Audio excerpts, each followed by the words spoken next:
Wow, welcome all to week 4 of the Creative Industries Festival.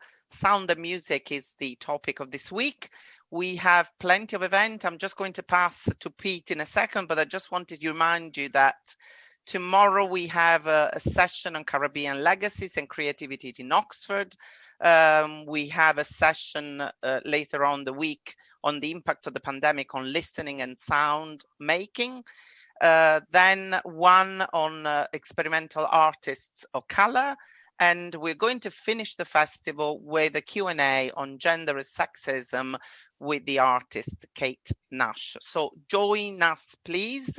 It's really great to see so many of you for this session. I'm just going to pass it straight to Pete Boss, that is going to chair this panel. Thank you. Thank you, Danny. Welcome, everyone. I'm very pleased to be able to chair this meeting in which we're lucky to have 3 contributors today who are going to... Hello, sorry. We're going to introduce us to various aspects of the career and the legacy of the late Paul Oliver. Paul Oliver had a very distinguished dual existence. Sorry, I keep getting... Everybody got their mic. Sorry, I'm starting. Paul had a very distinguished dual existence as both a well-known architectural historian based at Oxford Brookes, and also one of the most, I think the most important documenter, a curator of the blues, a great writer about blues music, as well as someone who traveled extensively in America and contributing to documenting particularly of the blues music between the wars there. Today we're going to have his career and legacy discussed in several ways by Elizabeth Stubbs, first of all, who's the project cataloguer of the Blues Off the Record collection, the archive of Paul's materials, which we currently hold at Brookes and which are just beginning to be established and developed as a valuable resource. We also have Dr. Christian O'Connell from the University of Gloucestershire, senior lecturer in American history there, and has written a book on Paul's work, and also a musician to some extent, and teaches about blues as well as American history and other aspects. And then finally, we'd like also to have Michael Roach, a very distinguished blues musician, teacher, and historian who worked a lot with Paul, I think, and he will explain that, and will also explain about the significance and legacy of his work. So I don't want to say too much myself. It's not about me today, but I'm here partly because I have something of a association with blues music as a blues musician, and but also because although bizarrely I never met Paul Oliver in all these years, having first listened to him about 50 years ago when his famous Story of the Blues album came out, it was really immeasurably important to myself and a number of my friends, often out here in the sticks in Oxfordshire villages, who didn't have access to much in the way of blues music. And it was a really educational experience, as well, a very emotional one, listening to the range of musicians that he introduced us to, and there are songs on that double album now which I still can't listen to without getting very emotional, and it has in itself, just that album, a great legacy. But so today I want to open it up now to our contributors, and start first of all with Elizabeth, who will give an account, some kind of overview of what we have in the holdings at Brookes from Paul's research. So Elizabeth, thank you. Hi, thank you. So I'm just going to start with a very quick introduction about myself and about the collection and the project, before handing over to Christian and Michael to tell you a bit more about Paul Oliver, the man. So as Pete mentioned, I'm currently working as the project cataloguer. This was a project which began back in January this year with funding from the National Archives and the European Blues Association. The Paul Oliver Archive of African American Music, held here at Oxford Brookes, is a mixed media collection that includes books and magazines, music recordings, music scores, audio reels, research papers, and the 1960s jukebox. Although the majority of the collection was collected and created by Paul Oliver himself, some additional items have been donated through the European Blues Association. The audio reels, which I mentioned earlier, include interviews that Paul recorded during his 1960s trip to America. This has been featured in various different publications of his, as well as across radio. The recordings feature the voices of over 60 different jazz and blues artists, as well as scholars and civil rights activists, meaning that the collection has a wealth of material not just for blues research, but for social history research, civil rights research, and much more. Paul Oliver himself was a phenomenal man and a world leader not only in the blues research, but also in vernacular architecture. However, I will let Christian and Michael tell you a bit more about that. Thank you very much, Elizabeth. So Christian, I think you're going to speak next. And, Yeah, so I'm just going to share my screen. And I've got some images just to accompany what I'm going to say. Well, thank you very much for joining us today. I must admit it's been a while since I've actually talked publicly about Paul Oliver and his work. So I'm going to say two main things about why, in answer to the question that was set out by this talk, why Paul Oliver matters. There's two main broad themes I'm going to address. Now, I also want to mention that because of the book I wrote about Paul's work and about blues scholarship generally, I had the privilege of working with Paul Oliver and interviewing him over about a period of about 3 years, and getting to know him was a real privilege for me. And speaking to him about, his work, over a 60, 70-year career nearly was quite something for me. So the first thing I want to start with really, and this will be obvious to those familiar with any scholarship on blues music, to people, anyone who's read anything about the blues really, Paul Oliver needs very little introduction. To those less familiar with Oliver's work or his legacy, basically he was the most prolific blues scholar whose body of work probably introduced more people to the music, its origins, its development, introduced singers, and also spoke very much about the African-American experience. And his work on this subject and these subjects inspired, I think, scores of researchers, more than anyone else's work probably to date. And for this reason, Oliver commands deep respect amongst music scholars, blues historians, enthusiasts of the blues. In a recent obituary that was published in the Journal of Popular Music, Richard Middleton stated that Oliver's research, and I quote, played a major role in establishing what became the dominant narrative driving understandings of blues history and of its meanings. The ethnomusicologist David Evans put it slightly differently when there were scores of tributes for Oliver's 70th birthday, when he said, "It would hardly be an exaggeration to state that most of our present understanding of the blues is based on the work of Paul Oliver. There are others who have also identified an Oliverian tradition of blues scholarship." That's how much he's led in this field. But I think what I'd like to do is kind of break down his leading role in this in blues scholarship. There are many layers to this leadership. Is obviously leading in the sense that from the beginning of his career of writing and researching about this music in the early 1950s, he was among the first to see the blues as a distinctive genre from jazz. And he was essential in that role of splitting it from that study. And I think Michael might say something about that as well.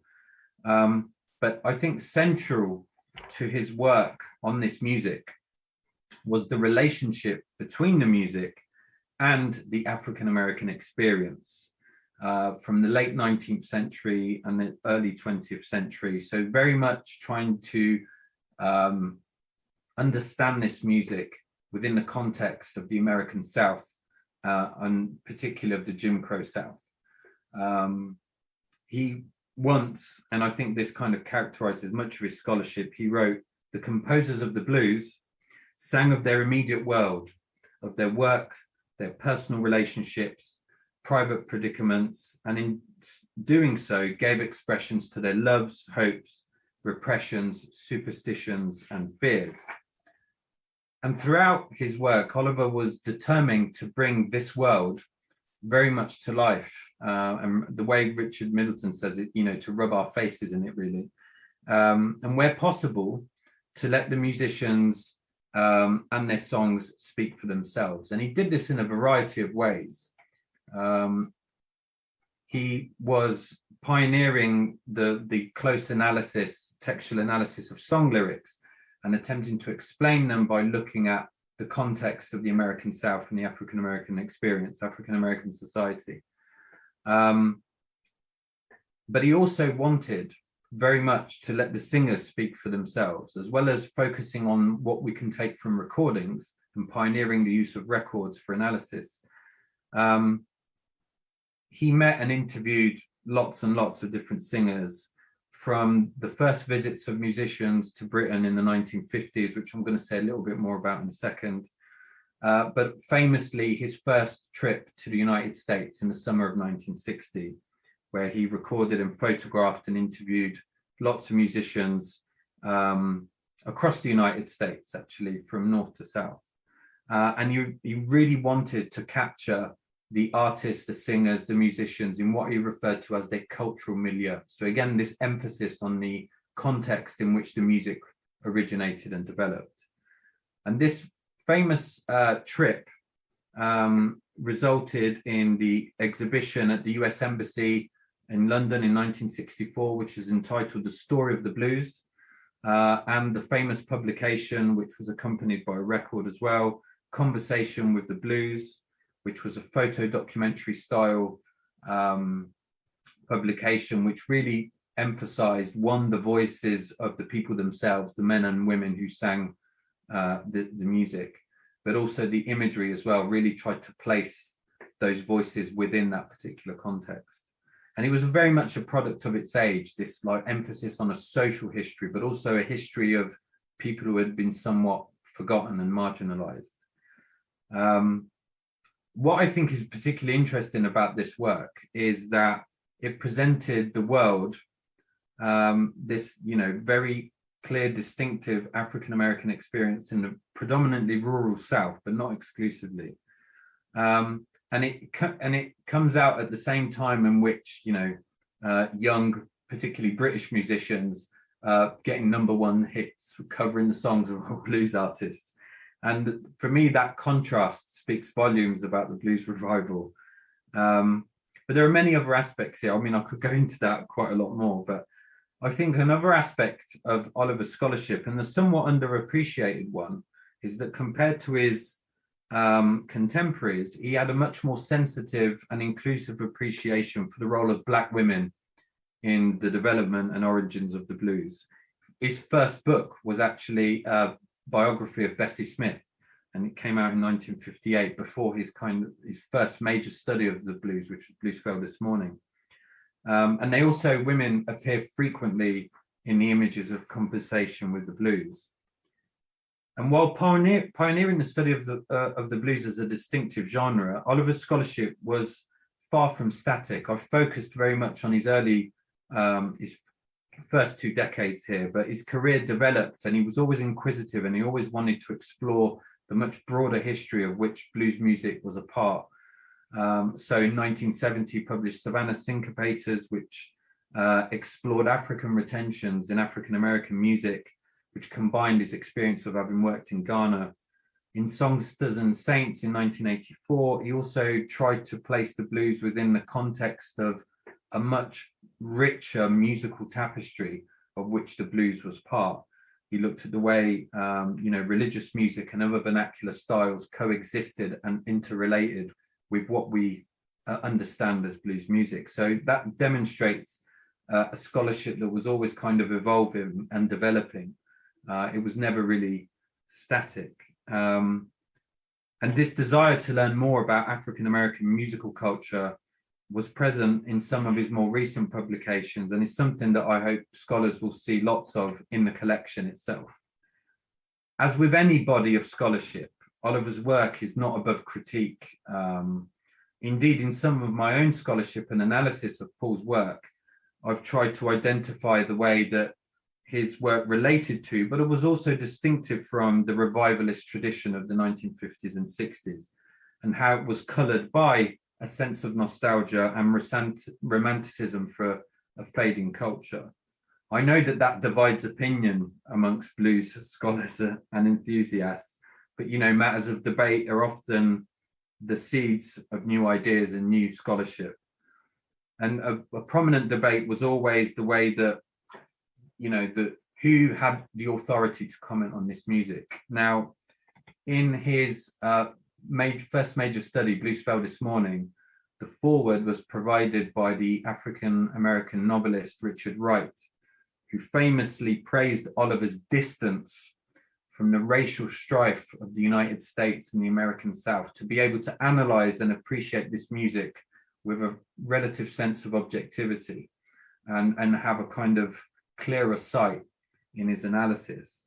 However, for others, that has been precisely the problem. People like Oliver and other scholars that have followed him, this distance has meant that they could never really fully understand the context or the life or experience which fueled this music. Now, my own ideas on this debate link to my second reason as to why Oliver's work is significant and why it matters. As Oliver was very determined to demonstrate throughout his own work, the blues is clearly a genre that originates and develops within the broader social and cultural context of the African-American experience. However, for me, his work and his collection here at Brookes are also significant as representations of the ways African-American music crossed physical and cultural borders, particularly in the post-World War II era. So I'm just going to say a little bit about these early years. Now, TV documentaries and popular histories often make reference, to the British blues revival of the 60s and the way bands like the Rolling Stones and the Animals popularized the genre Americans had either forgotten or ignored. Now, while there are elements of obvious truths to that, I think that story is often simplified and it's kind of a nice story, but it's told in simplistic ways.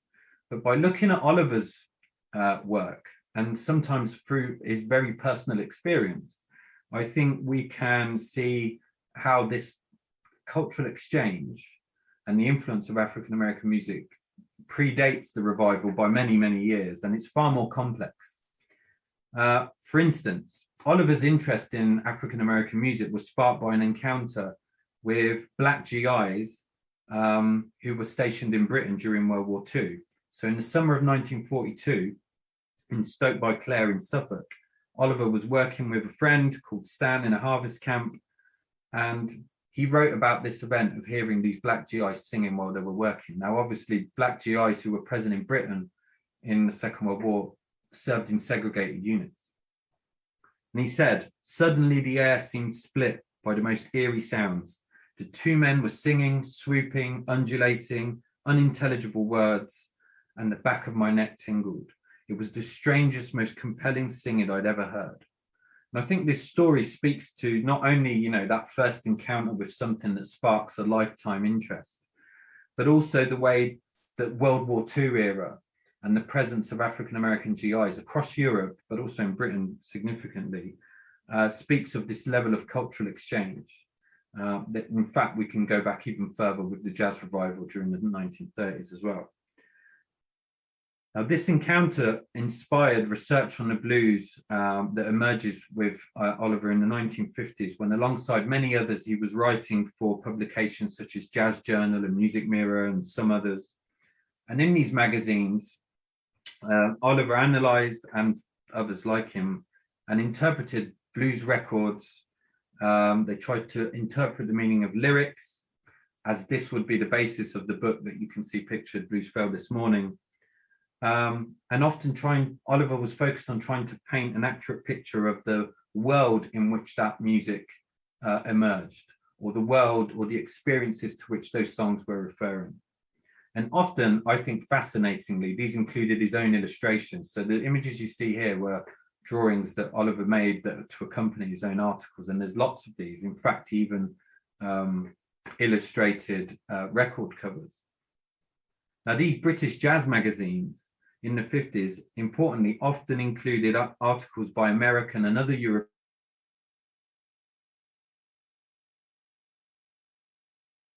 range. You'd see people like the French critic Hugues Panassier, but also it was not uncommon to see kind of quite staple names in blues scholarship, like Sam Charters or Mac McCormick, or even Frederick Ramsey Jr.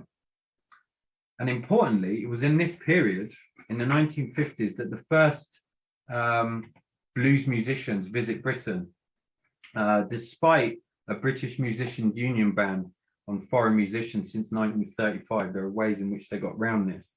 But you see lots of blues singers visit the UK and Europe in this period. Big Bill Broomsey, who's right in the middle of this picture here. Others like Sonny Terry, Brownie McGee, Josh White, Otis Spann, Little Brother Montgomery, Brother John Sellers. And when these guys visited, the anticipation amongst this jazz and blues press, this niche readership, was great. And this image here, which was taken by Paul Oliver himself at his apartment in 1957, for me tells us a lot about the nature of blues scholarship and interest in this period, and why this collection is particularly valuable for lots of different reasons, but this is one reason that stands out for me.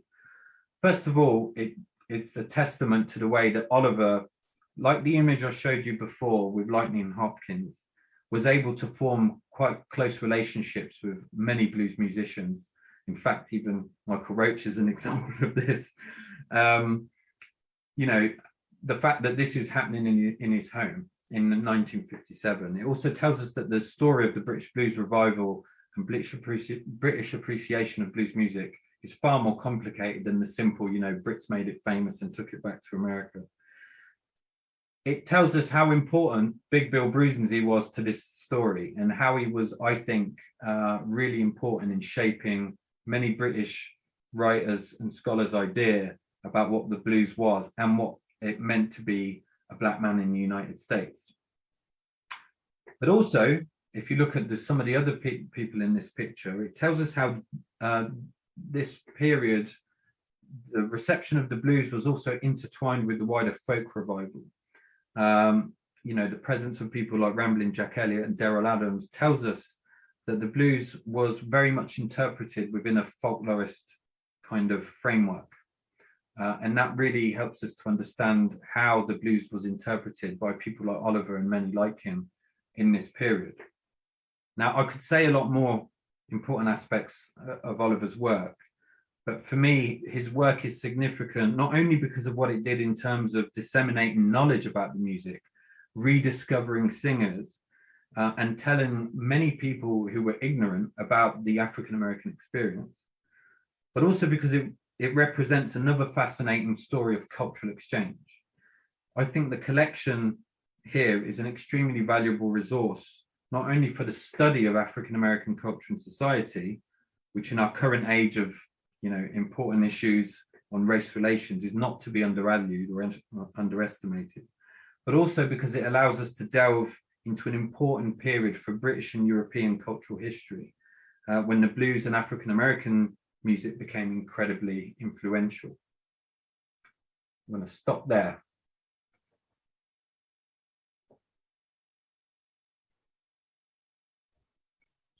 Thank you very much, Christian.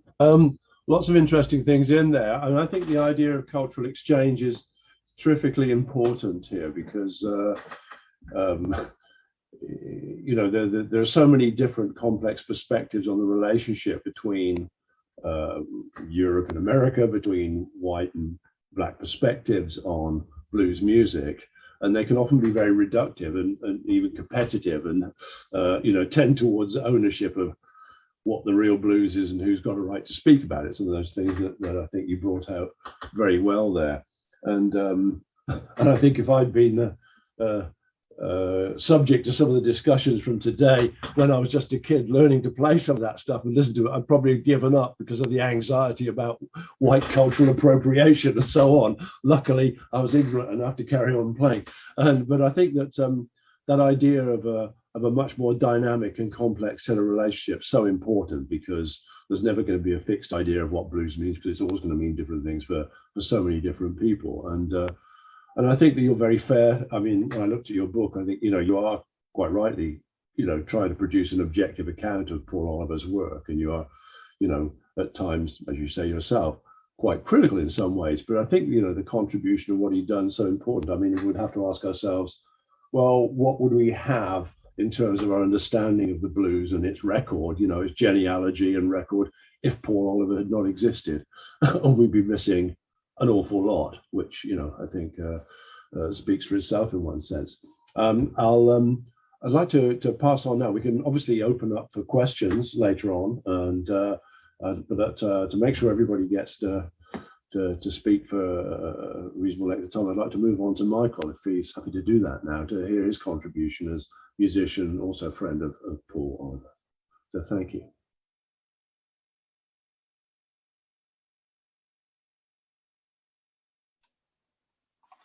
Hi, adding on to what Christian was saying, I was so pleased to hear him point out the relevance to the cultural significance, because without it, how can we discuss the blues? Why do Paul Oliver matter in 2021? The blues don't really matter in 2021, but the cultural experience do.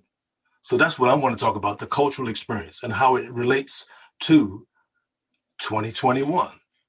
Now, if we take Paul's research, you got to remember there was no access to the information that we have. There was no internet and et cetera. So how did Paul acquire the information? He went out, he acquired books. Books are so important. I mean, that's how you get knowledge. Let's be honest, a lot of us are lazy learners.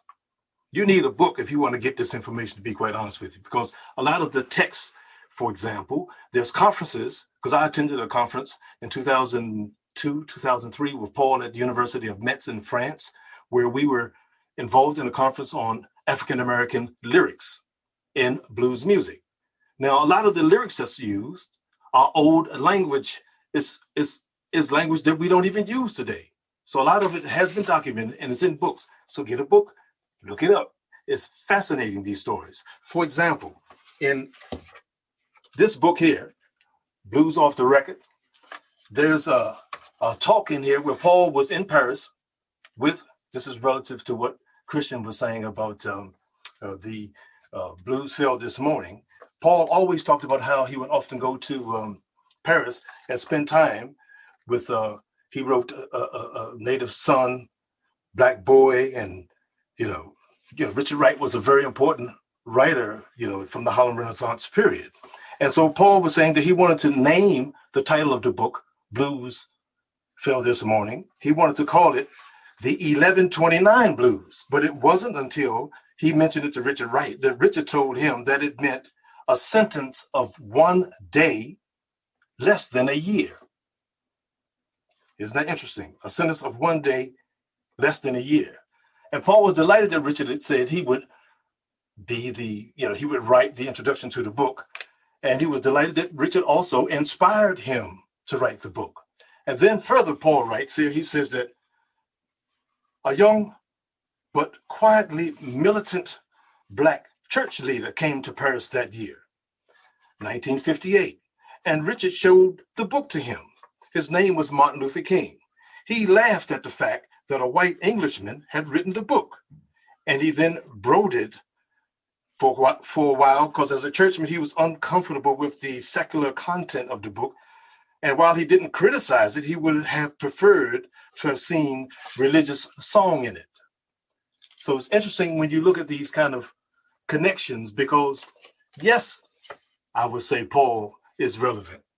Now, when you think about it, I asked Paul a number of questions. I'm like, Paul, he was saying, I haven't heard these questions in a long time, or some people have never asked these questions, because again, I'm coming from an African-American perspective. And so I'm going to ask, of course, a different question, because I'm an urban guy from Washington, D.C. and I came to the blues late. I came in at 27. I heard these old timers playing this sound. It touched something inside me, and it connected with my DNA. And so I was asking Paul these questions about why he never been to the States before he did his interview in 1960, but he was eager to get there so that he can interview some of these people that were still alive that had recorded in the 1920s. I said, really? And then he says he started losing interest in the blues. I kind of revived his interest in it again. He said he kind of lost his interest in it because he was saying that gradually these people started passing away and it became less interesting for him. I said, well, what do you mean, Paul? So let me share the screen with you.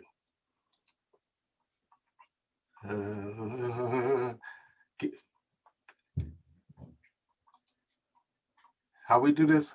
Share, here we go. Now I need to put this photo here. Where's the photo? There's the photo. Oops. Sorry, let me just get rid of this. This is Daddy Stovepipe. This guy recorded in the 1920s. This is a recording of a song that he did in the 1920s called Stovepipe Blues. Paul interviewed him on the streets in 1960.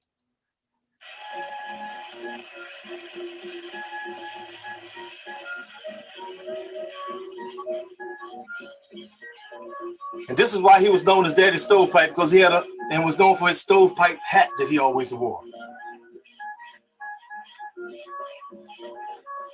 When you sound to the long mighty there's a magic place they smoking. I don't know somewhere. That place they smoking. I don't know somewhere. That's no place blues I can satisfy. So I thought that was relatively important for you to hear some music because, again, this is Paul saying how important that was for him to meet this guy, to interview this guy, because he was concerned about the music dying, the stories not being told. And all of this came about in Conversation with the Blues. Here's a revised edition of Conversation with the Blues, the updated version. Now, if you was to compare that to the earlier version that came out, which is here, it's different in the preface because Paul talked about the difference of like what he experienced from going back from his original field trip, what he experienced later on.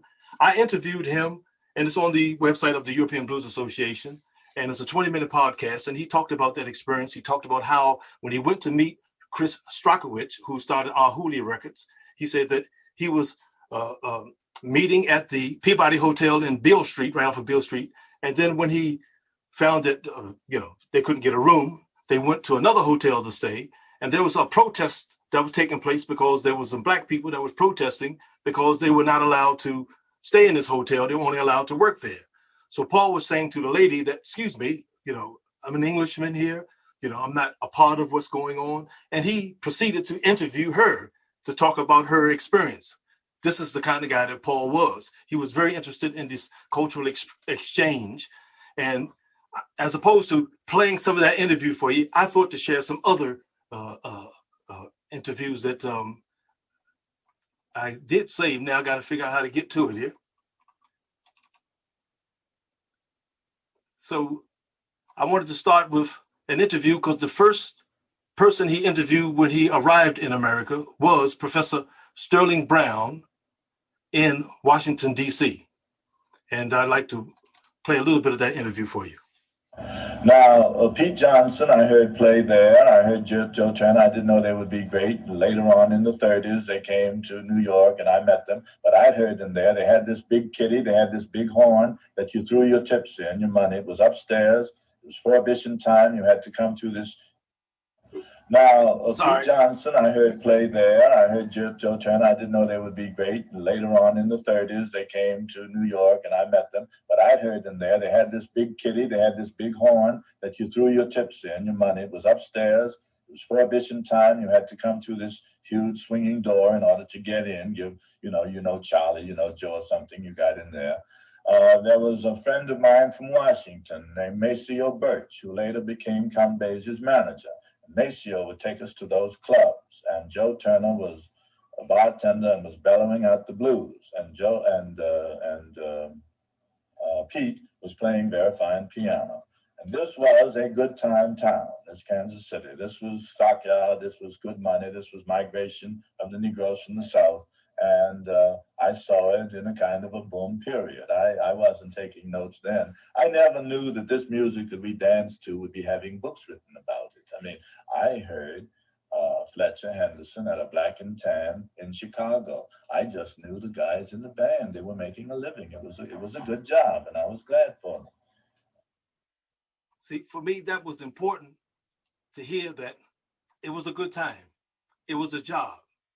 When you look at a lot of the interviews, they talk about the relevance to Black culture because they were playing on what they call the TOBA, the Theaters Organization Booking, or what they call, it's a long story. I don't want to go off point.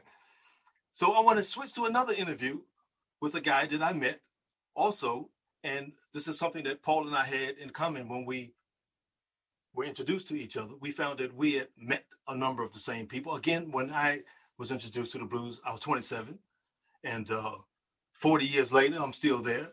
And again, the artists that I met, I was trying to find who was still alive, who was still connected to the music from the 1920s, so I can absorb, so I can get that information because I was interested in it. And then I wanted to learn from them as musicians. And so Paul and I were just sitting around talking. I was asking him, have you ever met such and such? Have you ever talked to such and such? Let's share some ideas, and let's share some conversation about, what we had in common and what we talked about and et cetera. So he talked about Sam Price. And I said, I knew Sam Price. He used to come to my house. And he, really? I said, yeah, this is a guy that I found out that was the guy that got Blind Lemon Jefferson recorded in 1926. I found out he was a politician and he was well in his 80s, living up in Harlem. So I booked him to come down to Washington to play at the DC Blues Festival, because I used to be the director of the DC Blues Festival. I used to be the president also of the DC Blues Society. And so he used to come down and we spoke regularly. And then a book, again, talking about books, here's his autobiography.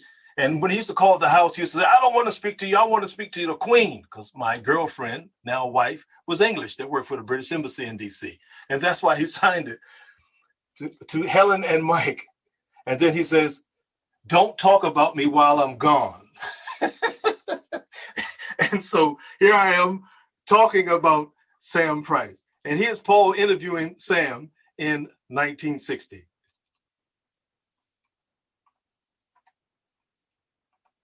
Tell us anything about the development or improvement of Negro labor in the States? Yeah, I think that the Negro, that is the black men in America, are being upgraded. They may not be making the progress that we deserve, but then we are making progress, and this is an important factor. Let me say this to you. You've got to continue to make progress. For example, let's take the situation of the school situation here, the students sitting in the restaurants. And let's take the situation where our people are trying to get jobs. The unions are doing a marvelous job. You have some unions that are saying no, but then if you keep after them, they'll have to change. These are changing times, no matter what you say. Yeah, see, it's still changing, especially when you look at the changes that's taking place now. Now, when people talk about Paul being the artist, being the historian for vernacular architecture, they don't understand the connection between it all. When Paul first heard that GI, he said he got goosebumps. He was so excited to hear it. He was saying that he couldn't understand how this song, this sound resonated so much with him. But it's connected to another level, because Paul's parents played golf. He found it strange how a person was given some clubs and a ball, especially when you consider that Phil Mickelson won a major yesterday at 50 years old, right? And speaking of days, Paul's birthday is tomorrow, by the way. Tomorrow will be Paul's birthday. And so if you think about it, his parents played golf. His father was the captain of the team, of the club. And so he said they were given some golf clubs, some balls, and was told 400 yards, 4 shots, put this ball in the hole. He couldn't understand how someone could do that, how they could get the sensibility, the touch, so they could hit this ball a certain distance, and how they could put the ball in the hole. He was fascinated with this. And so it's all connected. When I was telling them about traveling to Indonesia, traveling to Sri Lanka, traveling to different countries, seeing poverty, let alone what I saw in Atlanta and what everybody see on Skid Row, and what I've seen in Washington, D.C. as well, right? Paul said, you know, when you travel these places, did you see some of the dwellings? You see some of the dwellings. I said, well, when I was in Cape Town, I was really fascinated with it. And, you know, it's amazing to see these things. And I felt embarrassed, you know, coming from a rich Western culture to see this, you know, especially when you see Black people living like that, you know. He was saying, but it's fascinating, you know, because they were able to take nothing and make a home out of it. And this is how he became known for his, well, he received the MBA for it because of his interest in dwellings. That's the connection with it. When you take an instrument, right? He saw these poor Black people in the 1960s and how they were making instruments out of homemade items. They were just taking sticks, putting a string on it, and making guitars. He was saying he was fascinated with the creative side of it. So being that this is the Creative Industries Festival, Paul was one of the most creative persons I've ever met because he connected everything and it was all relevant to how he thought and how he saw the world. And he was very, very a diverse person in terms of understanding now versus then. Because I asked him about his collection, what was he going to do with his collection? And he was like, you know, I haven't thought about it.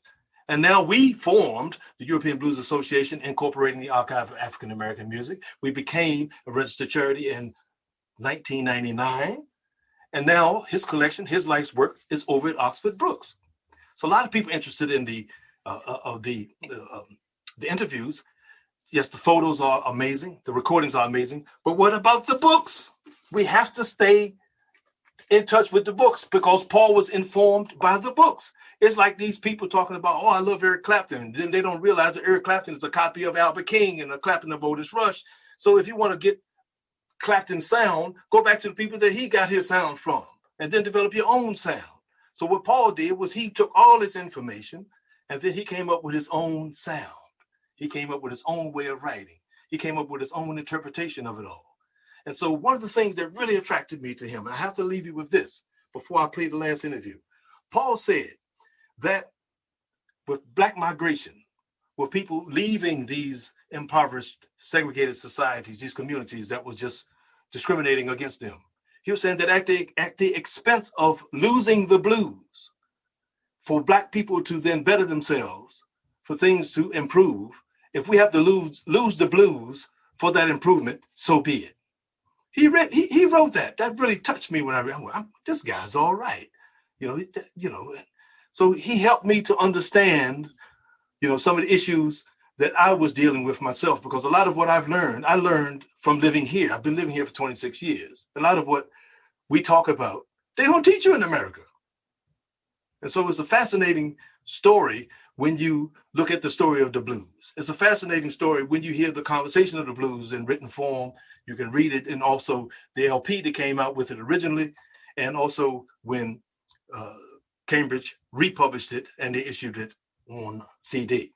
But I want to leave you with this last interview that I found absolutely fascinating. And this is with Professor Rayford Logan at Howard University in June 1960. Let me get the recording. And then.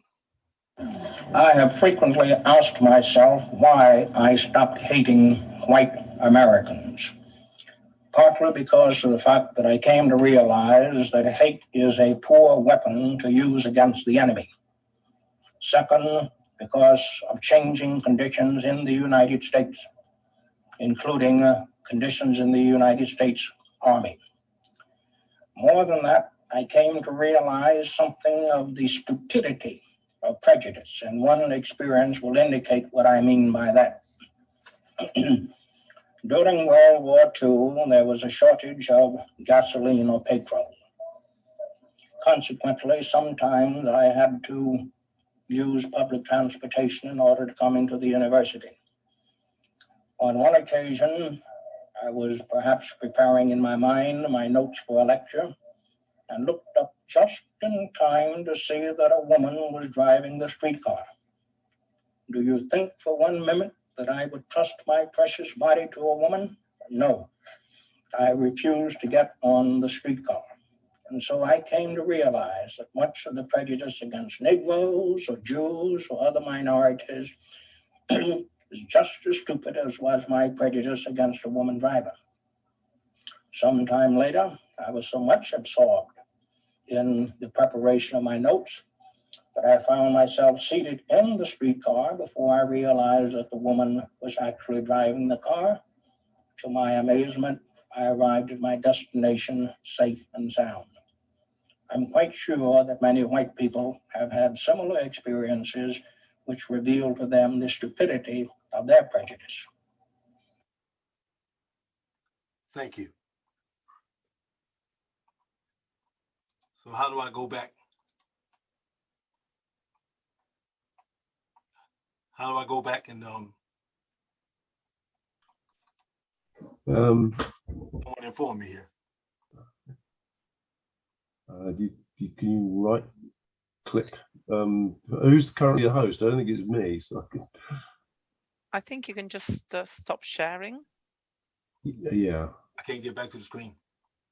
Mm. Oh, I see it. Okay. Okay, here we are. Here we go. Right, thank you very much, Michael.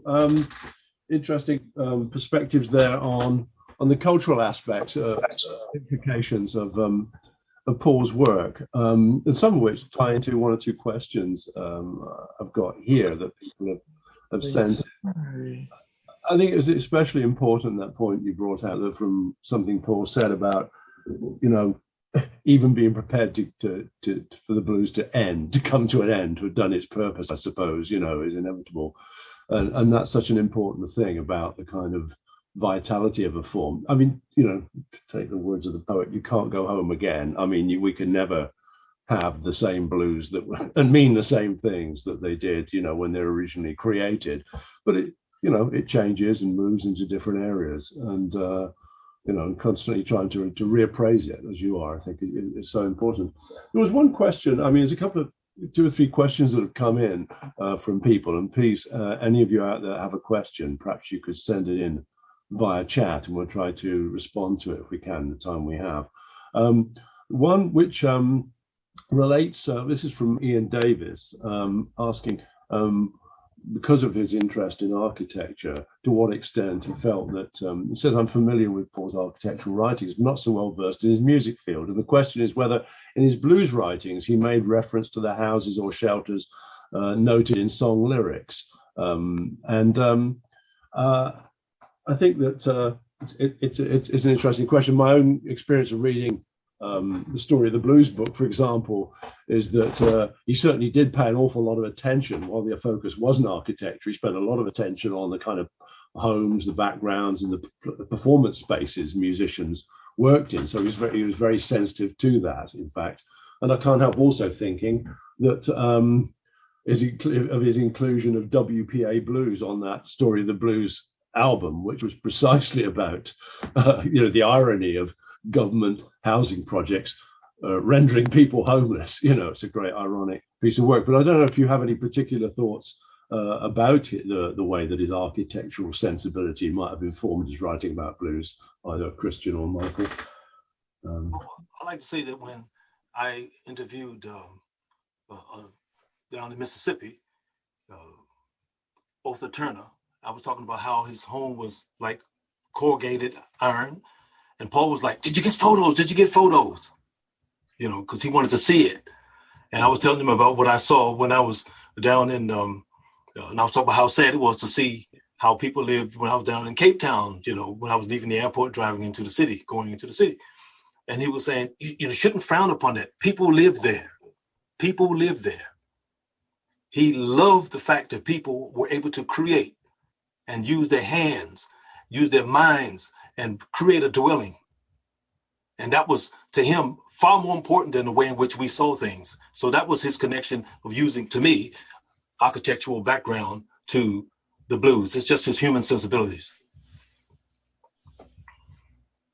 Yeah, for me, I think that's a really interesting question. And reflecting, I often thought about that while I was studying his work. And I think that the way they interconnect is very much that he was fascinated and interested, and he wanted to convey how people lived.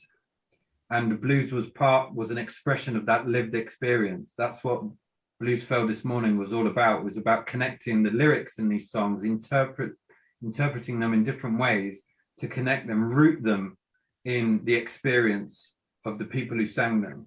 And I think in conversation with the blues, the focus on, for instance, the experience of sharecroppers really comes forth in that book, as well as the kind of urban dwellings and people.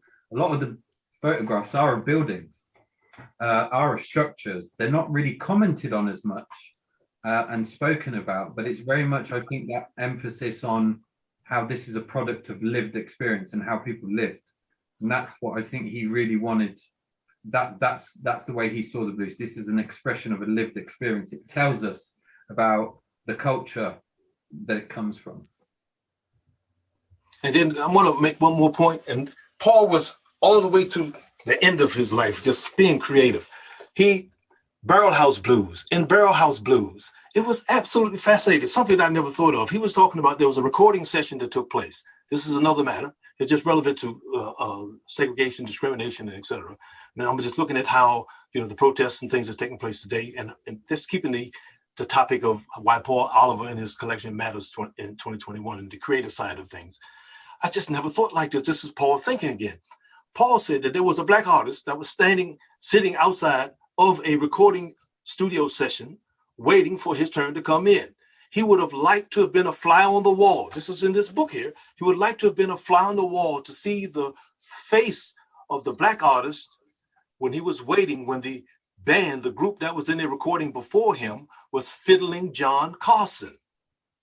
The reason why was because fiddling John Carson during that time was known to play at Ku Klux Klan rallies and at lynchings.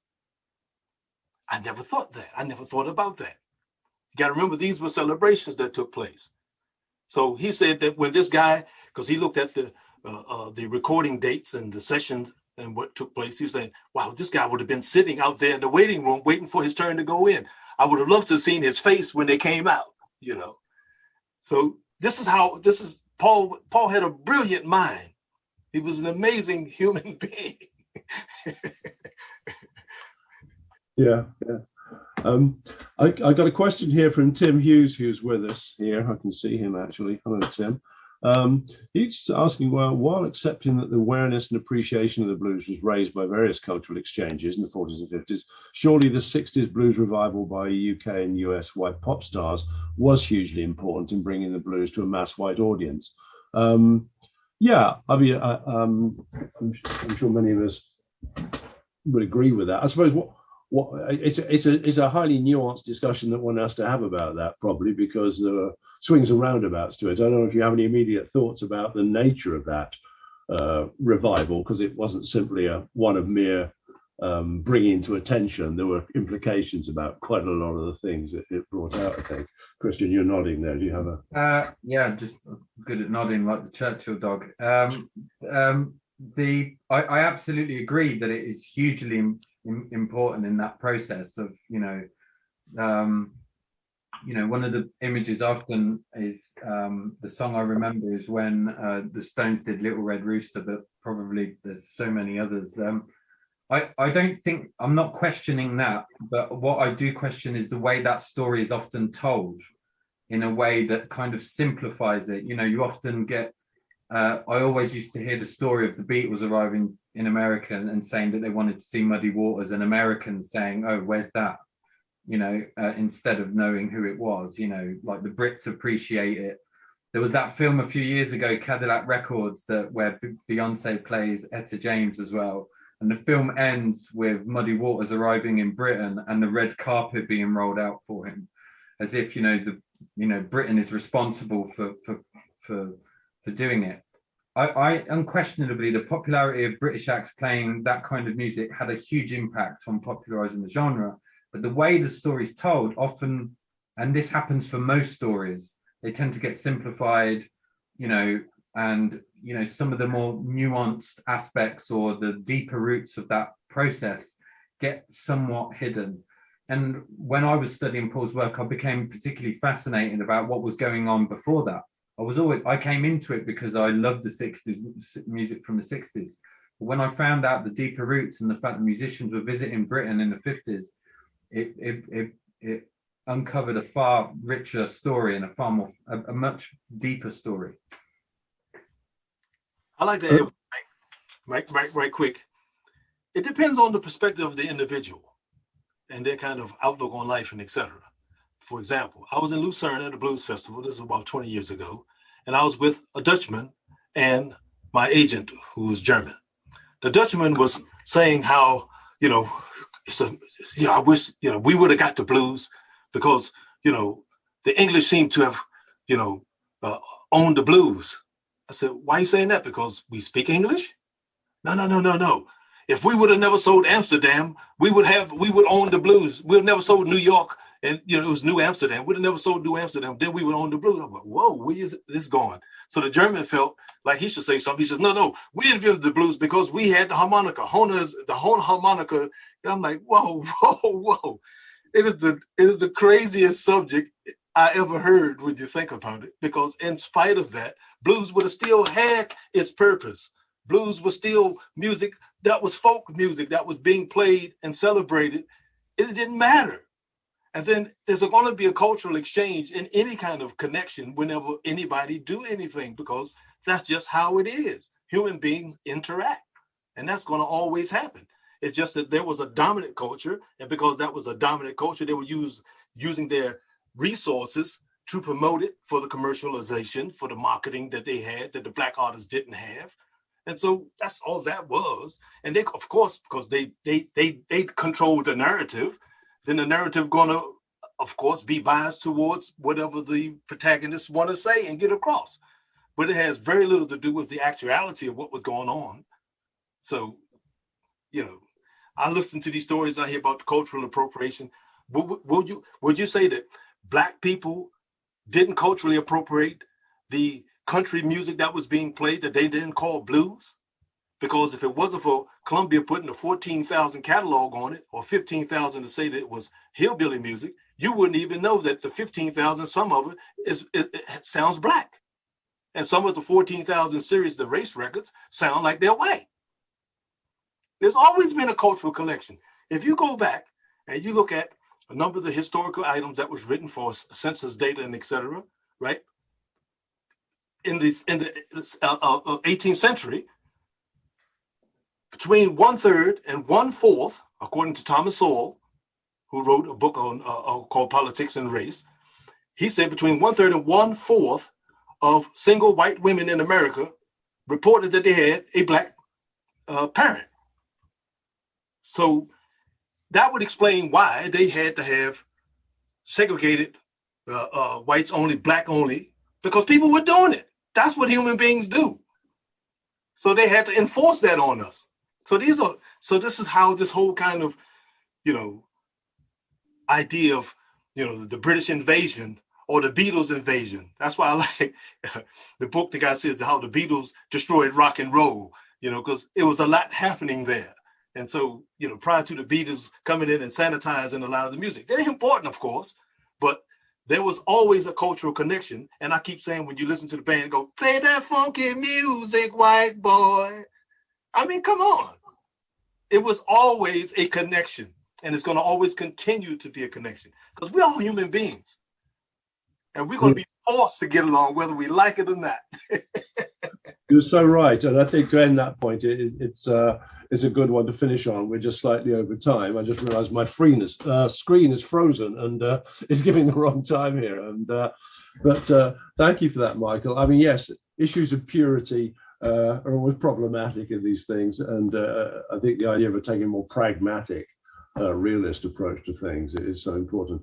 I'm going to stop there because we're over time. And thank everybody, especially our contributors today, Elizabeth, Christian, and Michael. And as we said earlier, we hope to have some follow-up events also to exploit the value of Paul's archive. So thank you all very much. Bye-bye.